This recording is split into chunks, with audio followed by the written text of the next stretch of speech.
आपको एक क्वेश्चन करवा रहा हूँ, ठीक है, कैश फ्लो स्टेटमेंट का कि कैसे विद एडजस्टमेंट आपका क्वेश्चन सॉल्व कर सकते हैं उसको। ठीक है, क्वेश्चन नंबर मतलब आपका ये वैसे इलस्ट्रेशन 59 है आपकी बुक्स में, तो उसका मैं पूरा फॉर्मेट डाल दूंगा कि कौन सा क्वेश्चन आपका है। ठीक है, ध्यान से मतलब इसको कि क्वेश्चन सॉल्व कैसे होता है।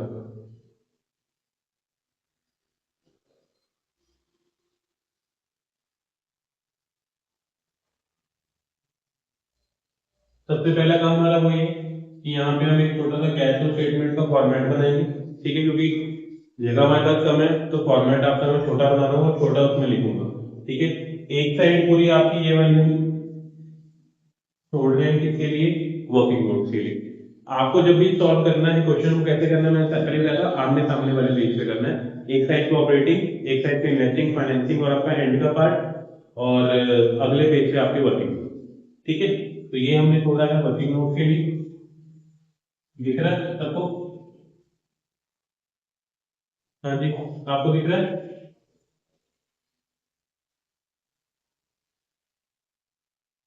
यहाँ पे आ जाएगा जिस भी साल का बना रहे हो आप, एज ऑन ईयर एंडेड। ठीक है, यहाँ पे उसकी डेट आ जाएगी और आगे आपका आ जाएगा एज पर AS3 रिवाइज, मतलब जिस अकाउंटिंग स्टैंडर्ड से आपका ये बना था। क्लियर है? ये छोटा सा फॉर्मेट है इसका, यहाँ पे कुछ नहीं करना आपने। नहीं बनाओगे तो नंबर इससे जरूर कटेंगे आपके। ठीक, सबसे पहले यहाँ पे आ जाएगा आपका ऑपरेटिंग का पूरा नाम नहीं लिखना है। दूसरा हम बनाएंगे आपका किसके लिए, इन्वेस्टिंग। एंड थर्ड हमारा क्या आता है, फाइनेंस। करना क्या है, चीजों को कैटेगराइज करना है कि छांटनी हमने कौन सी आइटम ऑपरेटिंग की, कौन सी इन्वेस्टिंग की और कौन सी आपकी फाइनेंसिंग की है। क्लियर? अब क्वेश्चन के अकॉर्डिंगली सबसे पहले हम क्या निकालते हैं, ऑपरेटिंग में आपका net profit and net loss. Question आपने शुरू करना है यहाँ से। अब एज पर द क्वेश्चन, ये आपको दिया था होता है रिजर्व एंड सरप्लस के अंडर दिया होता है। ठीक है, एंड वो दिया आपको balance in the statement of P&L। आपका जो ओपनिंग बैलेंस था दैट इज 50,000 नेगेटिव, और आपका जो क्लोजिंग बैलेंस है वो है 1,15,000। तो नॉर्मली हम क्या करते हैं net profit and net loss निकालने के लिए, closing balance minus opening balance of P&L, ये करते हैं। नजर आ रहा है? ठीक है, तो अब यहाँ पे हमारा जो क्लोजिंग बैलेंस है वो कितना है, 1,15,000, और हमारा जो ओपनिंग बैलेंस है वो है आपका -50,000। तो हमको माइनस करते हैं, ये ऑलरेडी माइनस में है तो माइनस माइनस क्या हो जाएगा, प्लस हो जाएगा। तो इट मीन आंसर कितना आ गया आपका, 1,65,000। दूसरा फॉर्मेट के अकॉर्डिंगली हम क्या चेक करते हैं कि हमने कोई ट्रांसफर तो नहीं किया है जनरल रिजर्व में, है ना। अब क्वेश्चन में आपको उन्होंने जो जनरल रिजर्व दिया हुआ है वो क्या दिया है, 3,75,000 था आपका ओपनिंग बैलेंस, और क्लोजिंग हो गया 1,35,000। कितना हो गया क्लोजिंग, 1,35,000 हो गया क्लोजिंग आपका। इट मीन कि रिजर्व में पैसा आने की जगह पैसा क्या हुआ है, माइनस हुआ है। अब ये तो हमने पढ़े ही। हम तो कहते हैं कि अगर रिजर्व में पैसा ट्रांसफर होगा तो हम उसको प्लस करते हैं, पैसा बढ़ता है मतलब हमने कुछ पैसा हमने क्या किया साल में एड ऑन किया होगा, ये मतलब है, ये कुछ और होता है। अब यहाँ क्वेश्चन में माइनस हो रहा है, माइनस वाला कुछ ना कुछ तो कारण होगा, तो वाला पैसा कंपनी ने यूज किया या नहीं। अब पैसा कंपनी ने यूज किया है, नीचे हम क्या पढ़ेंगे, जब ऊपर तो कुछ दिया नहीं बैलेंस शीट में, तो कहां पढ़ेंगे, एडजस्टमेंट में। तो एडजस्टमेंट में उन्होंने लिखा है कि हमने क्या किया है, प्रेफरेंस शेयर रिडीम की है। रिडीम का मतलब क्या होता है, उनको पैसा वापस किया है। ठीक है, चलो दूसरी बात वो कह रहा है इक्विटी शेयर इशू के डिवेंचर रिडीम किए। चौथा पॉइंट लिखा उसने, कंपनी ने डिक्लेयर किया और पे किया क्या चीज, इंटरिम डिविडेंड। मैंने क्या बताया डिविडेंड का पॉइंट आपका, कि डिविडेंड अगर आपका इंटरिम पे किया होगा तभी हमारा क्या होगा, प्रेफरेंस डिविडेंड पे किया जाएगा, क्योंकि इंटरिम डिविडेंड किसको मिलता है, इक्विटी वालों को। ठीक है, एंड प्रेफरेंस किसका होता है, प्रेफरेंस शेयर वालों का डिविडेंड होता है। और इंटरिम का मतलब क्या होता है कि ड्यूरिंग द ईयर आपने क्या कर दिया उसको, पे कर दिया। अगर इक्विटी को डिविडेंड मिलेगा, ध्यान रखना, अगर इक्विटी को डिविडेंड मिल रहा है तभी आप प्रेफरेंस को डिविडेंड मिलेगा, वरना नहीं मिलेगा। अब क्वेश्चन में तो साफ साफ कह ही रहे हैं कि हम क्या कर रहे हैं, पे कर रहे हैं डिविडेंड आपका। तो तो इंटायरम डिविडेंड कितना है आपका, उसने कहा है हमने दिया है 40 रुपए पर शेयर, और नीचे लिखा भी हुआ है आउट ऑफ जनरल रिजर्व। पैसा कहां से दिया हमने उसमें, जनरल रिजर्व में से। तो हम क्या करेंगे, इंटायरम डिविडेंड को दोबारा ऐड करेंगे या नहीं? हाँ जी, इंटायरम डिविडेंड को ऐड करने की जरूरत नहीं है, क्योंकि ये आपने उसमें पे किस में से की है, जनरल रिजर्व में से। तो जनरल रिजर्व तो ऑलरेडी बैलेंस शीट में एक जगह एडजस्ट हुआ हुआ है, तो इसका मतलब यहाँ पे उसको दिखाने की जरूरत नहीं है। जब हम कोई चीज पुराने ही अपने किसी चीज में से पे करते हैं तब उसको हम यहाँ पे पे नहीं करते, यहाँ नहीं दिखाएंगे। इंटायरम डिविडेंड आपका और कहीं दिखाया जाएगा, यहाँ पे 12% प्रेफरेंस शेयर है। मैंने बताया था ना, इसको क्या बोलते हैं, हिडन एडजस्टमेंट। ये जो आपकी परसेंटेज जीवन होती है, ये क्या है हमारी हिडन एडजस्टमेंट है। इसका मतलब वो जो 12% हमें पे करना पड़ेगा उन्हें डिविडेंड, क्योंकि अब आपको आपने किसको पे कर दिया, इक्विटी को पे कर दिया। ध्यान रखने की बात आपने, प्रेफरेंस वालों को तब डिविडेंड मिलेगा अगर इक्विटी वालों को डिविडेंड मिल गया। क्लियर है? तो 12% लगाएंगे किसका। अब क्वेश्चन में आपको उन्होंने जो बैलेंसेस दिए हैं वो क्या दिए हैं कि 2 लाख रुपए थे प्रेफरेंस शेयर आपके, कब, ओपनिंग में, और अब क्लोजिंग में कितने हैं आपके, 1 लाख। अब हमें हमें किस पे देना चाहिए, ओपनिंग पे या क्लोजिंग पे? हम किसी को कुछ ब्याज पे करते हैं या कुछ पे करते हैं तो ओपनिंग बैलेंस पे करते हैं, क्लोजिंग बैलेंस पे करते हैं, ओपनिंग पे करते हैं। बट अगर हमें क्वेश्चन में अभी पता ही नहीं, 1 लाख रुपए आपने पे किया है, 1 लाख रुपए क्या किया है, पे किया, कब किया पे, यहाँ तो क्वेश्चन में गिवन है कि हमने प्रेफरेंस शेयर्स कब रिडीम किए हैं आपके, 31 मार्च 2023 को। कब किए, 31 मार्च 2023 को किए हैं। इट मींस एंड में किए, मतलब पूरा साल आपने पैसा कितना यूज किया, 2 लाख पूरा यूज किए ना। इट मींस जो डिविडेंड मिलेगा वो भी कितने में मिलेगा, 2 लाख में मिलेगा। तो क्या करेंगे, 2 लाख का 12% निकाल लें, ये हमारा क्या हो गया, प्रेफरेंस डिविडेंड आपका। के द्वारा छोटा छोटा लिख रहा हूं मैं इसको, प्रेफरेंस डिविडेंड कितना है, 12% ऑफ 2 लाख, कितना आ गया ये, 24,000। तो 24,000 यहाँ, तो यहाँ भी तो आना चाहिए ना, क्या आएगा, payment of interim dividend, oh sorry आपका प्रेफरेंस डिविडेंड, वो शॉर्टकट लिख रहा हूँ, कितना था, 24,000। तो ये कितना आएगा, नेगेटिव में। अब एक चीज जो आप लोगों को पूछते हैं, मैंने आपको क्या कहा, अभी इंटरिम डिविडेंड शो करना चाहिए या नहीं, वहां तो हमने शो नहीं किया कि जनरल रिजर्व का पार्ट है, कि जनरल रिजर्व में से पे हो गया, क्योंकि सरप्लस में से पे किया तो वहां दिखाने की जरूरत नहीं है। बट एक्चुअल में हमारे पास कितने शेयर थे आपके,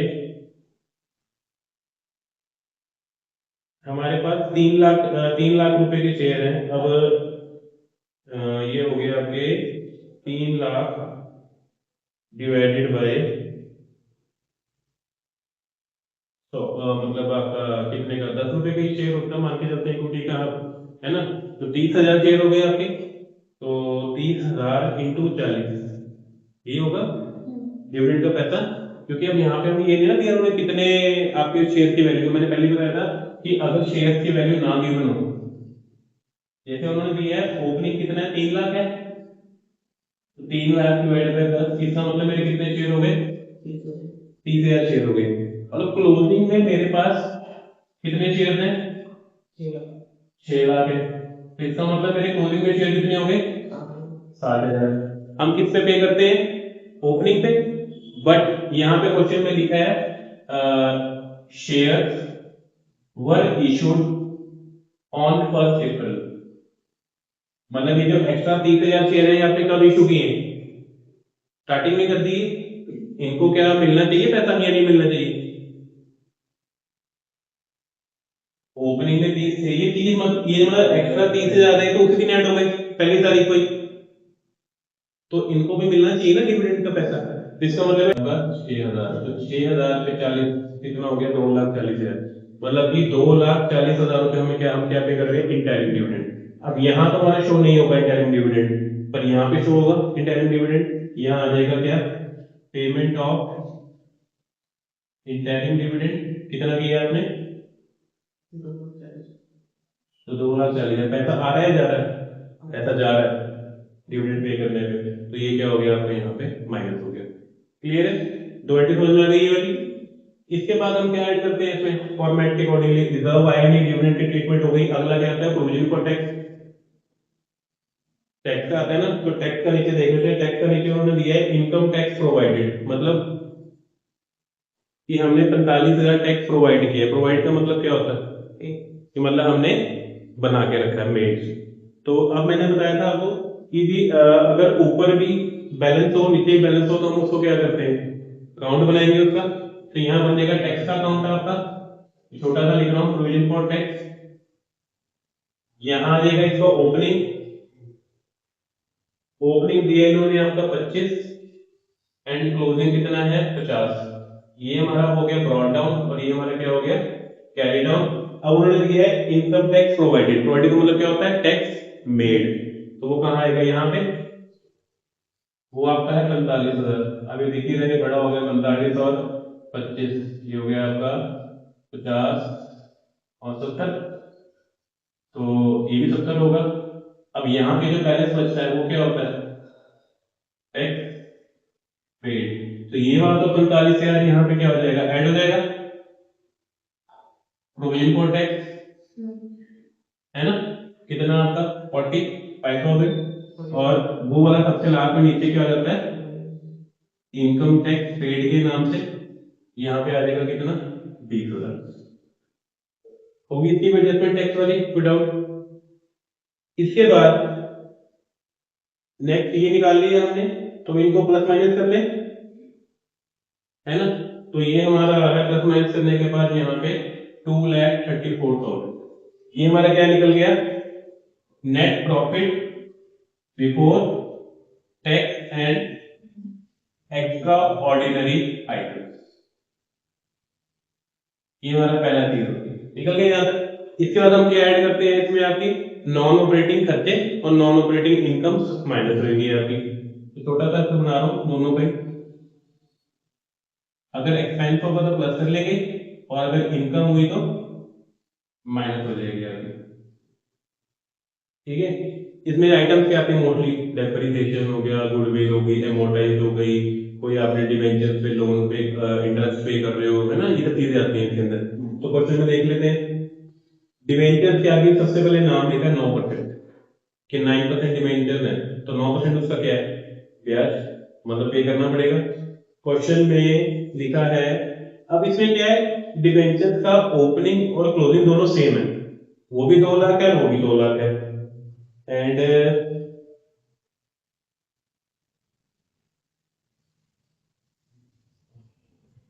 डिवेंचर आपके नीचे उन्होंने दिए हुए हैं कि हमारे एक शॉर्ट टर्म डिवेंचर भी थे, लॉन्ग टर्म भी हैं, शॉर्ट टर्म डिवेंचर्स भी हैं। इसका मतलब है दो डिवेंचर हो गए, डिवेंचर तो दोनों भी पे करना पड़ेगा ना ब्याज कि नहीं।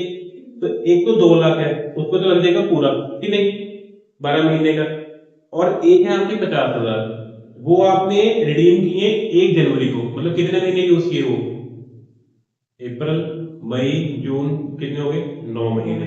तो उनपे ब्याज बनता है 9 महीने का, ये पे करना चाहिए या नहीं करना चाहिए। हाँ जी पे करना चाहिए, है पे करना चाहिए ना। तो इट मीन्स जो 2 लाख है आपके उनके ऊपर तो लगेगा ब्याज कितना आपका है 9%। ये तो पूरा हो गया पूरे साल का, जो हो गया 18,000। और एक जो आपके 50,000 है उसमें भी लगेगा 9%, इनका हो गया 9/12, है ना। तो ये आपका आ जाएगा कुल मिला के 3,000 कितना, मतलब 3,375 रुपये। तो टोटल आपका कितना ब्याज हो गया 21,375। ठीक है जी। तो ये आपका 21,375 का ब्याज हो गया। कहाँ डालेंगे इसको नॉन ऑपरेटिंग एक्सपेंसेस, क्या आ जाएगा इंटरेस्ट ऑन डिवेंचर्स, ये आपका वैल्यू आ जाएगी 21375। और दूसरा ये इसका पार्ट है फाइनेंसिंग का, तो यहाँ पे क्या होना चाहिए माइनस, तो यहाँ आ जाएगा इंटरेस्ट ऑन डिवेंचर्स आपका ये 21375 नेगेटिव। अब लगे हाथ ये जो डिवेंचर्स के पैसे हैं ये भी डाल दें यहाँ पे, ये जो डिवेंचर हमने रिडीम किए हैं वो तो डाल दें, साथ ही डाल देते कितना payment to debenture short short लिखना पड़ा, तो ये आपका आ जाएगा 50,000 नेगेटिव, क्योंकि पैसा जा रहा है आपके पास से। और शेयर की मैं एंट्री कर चुके हैं, शेयर आपके क्या हो रहे हैं, एक तो 1 लाख आपके जो प्रेफरेंस वाले थे वो रिडीम हो रहे हैं, मैं नाम नहीं लिख रहा, 1 लाख जो प्रेफरेंस का वो माइनस में चला जाएगा। और दूसरी तरफ आपके जो शेयर कैपिटल है इक्विटी वाले वो आ रहे हैं 3 लाख, तो वो 3 लाख क्या हो जाएंगे, प्लस में आ जाएंगे। होगी इनकी एंट्री खत्म शेयर वाली भी। कौन कौन सी एंट्री होगी, प्रेफरेंस शेयर की होगी, इक्विटी की होगी, डिविडेंड की हो गई और इनकम टैक्स की होगी, है ना।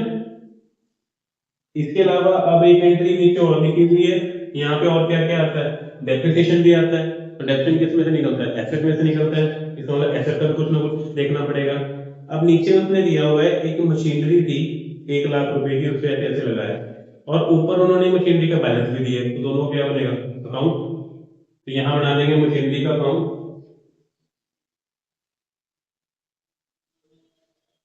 यहाँ आ जाएगा आपका ओपनिंग बैलेंस, तो ये है आपका 3 लाख, एंड इसका जो क्लोजिंग है वो है आपका 5 लाख। अब नीचे उन्होंने एडजस्टमेंट क्या दिए, एडजस्टमेंट दिए एक मशीनरी की आपकी 1 लाख रुपए की, जिसपे डेप्रिसिएशन चार्ज हुई है 70,000, और वो हमने बेचा है 20% ऑफ बुक वैल्यू। किस पे बेचा है, 20% of book value. Book value क्या होती है, जो भी की वैल्यू, जो मतलब आज की करंट वैल्यू होती है। अब उसकी वैल्यू कितनी थी, 1 लाख माइनस 70,000, 30,000। और आपने कितने में बेचा है वो, 20% प्रॉफिट पे, मतलब 30,000 का डिफरेंट कितना हो गया, 6,000। मतलब कि आपने कितने का बेचा उसको, 30 + 6, 36,000 का बेचा आपने उसको। तो यहाँ पे आ जाएगा आपका बाय बैंक, मतलब सेल आपकी 36,000, और इसका जो प्रॉफिट है वो यहाँ आ जाएगा, ऐसे दिखाते हैं। और मैंने कहा था कि हम जो आपने मशीनरी बेच दी है उसका डेफिनेशन यहाँ नहीं आता, कब, अगर आपका डेप्रिसिएशन का अकाउंट नहीं है तो। अब डेप्रिसिएशन का अकाउंट होगा, डेप्रिसिएशन का अकाउंट कहाँ आएगा, नीचे आएगा, तो आपका यहाँ शो किया जाएगा, एडजस्टमेंट वाली वीडियो में भी दिखाया गया है। ठीक है, अब ये 6,000 यहाँ पे लेस नहीं होना चाहिए, गेन ऑन एसेट, ये बताया था जो इनकम होती है वो क्या होती है, माइनस होती है यहाँ की। और ये जो 36,000 है वो यहाँ पे इन्वेस्टिंग में क्या होना चाहिए, ऐड होना चाहिए, सेल ऑफ एसेट 36,000। क्लियर है, ऐसे ही होगा कुछ और। अब और उन्होंने आपको ये भी दिया हुआ है कि डेप्रिसिएशन जो हमने पूरे साल की लगाई है वो 70,000, हमें यही चाहिए थी, तो एक तो यहाँ पे आ जाएगा डेप्रिसिएशन ड्यूरिंग द ईयर, कितनी है आपकी, 70,000। और एक यहाँ की डेप्रिसिएशन आपकी बाय पीरियड के नाम से 70,000, होगी एडजस्टमेंट दोनों के साथ साथ, ये आपका ठीक है प्लस होगा, क्योंकि डेप्रिसिएशन हमारा खर्चा होता है तो वो ऐड होता है। और तो कुछ नहीं है क्वेश्चन में दिया हुआ, क्लोज कर देंगे अकाउंट को। तो ये दिख ही रहा है कि ये साइड बड़ी है आपकी, ये आपका आ गया 5, 7, ये हो गया 6,06,000, और यहाँ बच रहा आपका 3 लाख का बैलेंस। तो ये क्या होगा, मैंने क्या बताया, ये हमारी क्या होती है, प्लस साइड, मतलब आपका ओपनिंग बैलेंस कम आ रहा है 3 लाख से, इसका मतलब आपने क्लोजिंग ज्यादा है, ओपनिंग कम है, इसका मतलब है कुछ परचेज किया होगा, तभी तो क्लोजिंग ज्यादा आ रहा है। तो ये हमारा क्या हो गया, परचेज। और जो हम एसेट परचेज करते हैं वो कहाँ जाता है, ऑपरेटिंग में, इन्वेस्टिंग में या फाइनेंसिंग में, ऑपरेटिंग और इन्वेस्टिंग, हाँ जी, गलत, इन्वेस्टिंग में आता है परचेज ऑफ एसेट। आपका काम है एसेट खरीदना बेचना, फिर वो आपकी इन्वेस्टमेंट है वो इसके अंदर आएगा, परचेज ऑफ एसेट, वो यहाँ आ जाएगा आपका 3 लाख माइनस में। क्लियर। और इसके साथ ही आपके नीचे दिए हुए non current investment, non current investment आपको उन्होंने दी है, इसके लिए भी आपको उन्होंने एक वो दिया, वो ऊपर एक मिनट थोड़ा सा इसको मैं इरेज करो, इसकी भी नीचे एडजस्टमेंट दी हुई है।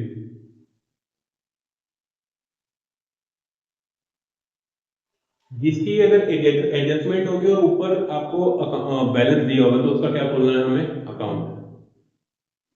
तो इन्वेस्टमेंट का भी सेम होता है अकाउंट आपका, ठीक है।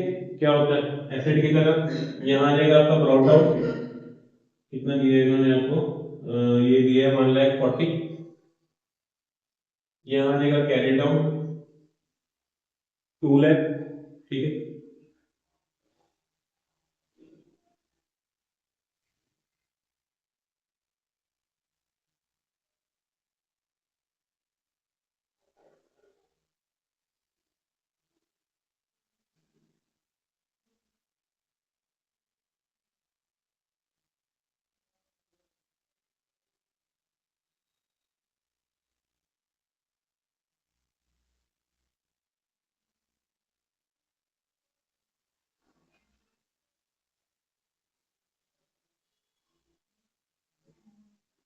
तो इसमें भी सेम लिखा हुआ है कि हमने 60,000 रुपए की आपकी इन्वेस्टमेंट की, वो हमने बेच दी है 20% प्रॉफिट पे।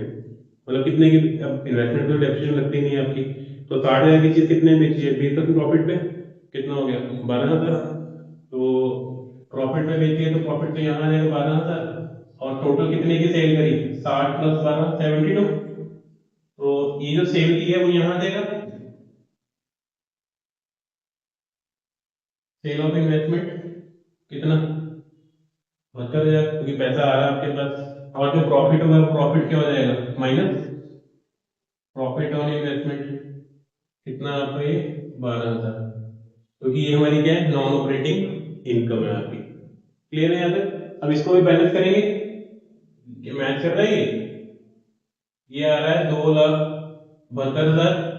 तो इसको माइनस करेंगे 12, ये हो गया 2,60,000, और 2,60,000 में से एक गया 1,60 और 40, ये बचेगा आपका 1,20,000, अभी भी यहाँ बच रहा है। तो ये क्या हुआ, एसेट में डेबिट साइड बचता तो क्या होता है परचेज, तो ये भी सेविंग तो अकाउंट है। ये हो गया आपका परचेज आपका। तो परचेज आपकी कहाँ आ जाएगी यहाँ पे, परचेज ऑफ इन्वेस्टमेंट कितनी है 1,20,000। ये कितना आएगा नेगेटिव में, क्योंकि पैसा हम पे कर देंगे। ठीक है जी, कोई डाउट यहाँ तक। ये बात की एडजस्टमेंट सारी खत्म हो गई है। इसके बाद अगला क्या करेंगे, तो आप यहाँ पे वैसे तो बैलेंस निकालते हैं, जहाँ पर जगह कम है तो इसे मैं निकाल लिया। वैसे इनमें से ये सब चीजें प्लस करेंगे माइनस करेंगे, यहाँ पे जो आंसर आएगा उसको बोलते हैं क्या, ऑपरेटिंग प्रॉफिट बिफोर WC, मतलब working capital changes. Working capital में क्या क्या है हमारे पास, इन्वेंट्री और ट्रेड रिसीवेबल, और लाइबिलिटी में प्रोविजंस ऑलरेडी डाल चुके हैं, डेब्ट का काम ऑलरेडी हो गया, मतलब कुछ ज्यादा बचा नहीं डालने के लिए। इन्वेंट्री आपकी कम हो रही है तो डिक्रीज इन एसेट हो गया, और डिक्रीज डिक्रीज इन एसेट क्या होता है प्लस होता है। तो ये 50,000 कम हो रही है तो 50,000 यहाँ पे ऐड हो जाएगा। और हमारा जो ट्रेड रिसीवेबल है वो 30,000 बढ़ रहा है, तो वो क्या होगा माइनस, क्योंकि हम क्या करते हैं उल्टा करते हैं।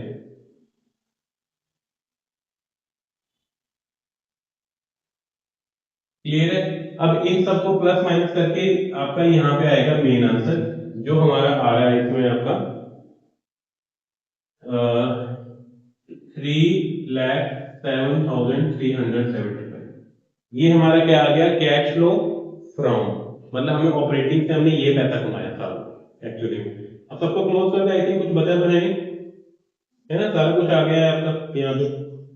तो इसको क्लोज करेंगे तो ये आ रहा है आपका 3,12,000 नेगेटिव में, ये हमारा आ रहा है पॉजिटिव में, एंड इसका आपका आंसर आ रहा है ये भी आपका नेगेटिव में 1,35,350। क्लियर है यहाँ तक। हाँ जी, कोई डाउट। ABC इकट्ठा बोलेंगे तो साथ साथ आपकी एडजस्टमेंट होती रहेगी, हमें फॉर्मेट देखना है, पहले 5 से 6 क्वेश्चन लगेंगे फॉर्मेट देख के करने में। स्टार्टिंग ऐसी करनी है जैसे मैंने कराई है इसके अंदर, ठीक है। ये थोड़ा सा मैं इरेज कर रहा हूँ यहाँ से। इसके बाद क्या करेंगे, तीनों के आंसर को ऐड करना है, मैंने क्या बताया था, ए का आंसर, बी का आंसर, सी का आंसर, तीनों को ऐड कर लो। ये 3,07,375 माइनस 3,12,000 माइनस 1,35,375। अब देखिए रहेगा आंसर किस में आएगा, नेगेटिव में ही आएगा। तो ये आपका आ रहा है 1,40,000। और जब नेगेटिव में आता है इसको क्या लिखते हैं, नेट इंक्रीज हुआ है डिक्रीज हुआ है, डिक्रीज, नेट डिक्रीज इन इसमें कैश एंड कैश इक्विवेलेंट। ठीक है। लास्ट स्टेप चेक करने का तरीका क्या है कि आंसर सही है या नहीं। इसमें हम क्या ऐड करेंगे, ओपनिंग बैलेंस ऑफ हिस्सा ये कैश एंड कैश इक्विवेलेंट का, एंड वो हमारा दिया हुआ उन्होंने 3,10,000, और हमारा जो आंसर आ रहा है लास्ट वो आ रहा है 170, और यही हमारा क्लोजिंग का आंसर है। अगर आप चेक करो क्लोजिंग कितना है आपका 1,70,000, तो इसका मतलब हमारा क्वेश्चन क्या है, बिल्कुल ठीक है। बस कुछ चीजों का ध्यान रखना है, एक आपका ये एसेट का अकाउंट, टैक्स का अकाउंट, डिविडेंड, ठीक है, कि डिविडेंड हम पे कर रहे हैं, डिवेंचर्स पे हम जो इंटरेस्ट पे कर रहे हैं, और कुछ नहीं है। ये मतलब एक क्वेश्चन है पूरा कंप्लीट आपका, मैक्सिमम जो आपको पेपर में आ सकता है। फिर रिपीट कर रहा हूँ कि डिविडेंड हम प्रेफरेंस वालों को भी तब देंगे जब अगर इक्विटी वालों को मिल रहा है तो, और अगर जो डिविडेंड हम पे कर रहे हैं अगर जनरल रिजर्व में से पे कर रहे हैं तो फिर उसकी एंट्री हम ऑपरेटिंग में नहीं दिखाते, वो सिर्फ कहाँ आएगी आपकी है फाइनेंसिंग में, ठीक है जी, वो सिर्फ फाइनेंसिंग एक्टिविटी में है, क्योंकि एक जगह तो जा रहा है पैसा, तो जा रहा है फाइनेंसिंग से रिलेटेड आपका, क्लियर। तो ये आपकी आइटम्स हैं, ठीक है। आई थिंक समझ में आ गया वो क्वेश्चन। अब तो आपसे क्वेश्चन करने हैं 5 से, बट आगे फॉर्मेट और एडजस्टमेंट रखिए तब आपका क्लियर हो जाएगा। ये यहाँ पे खत्म होगा, ठीक है जी, नोट कर लो।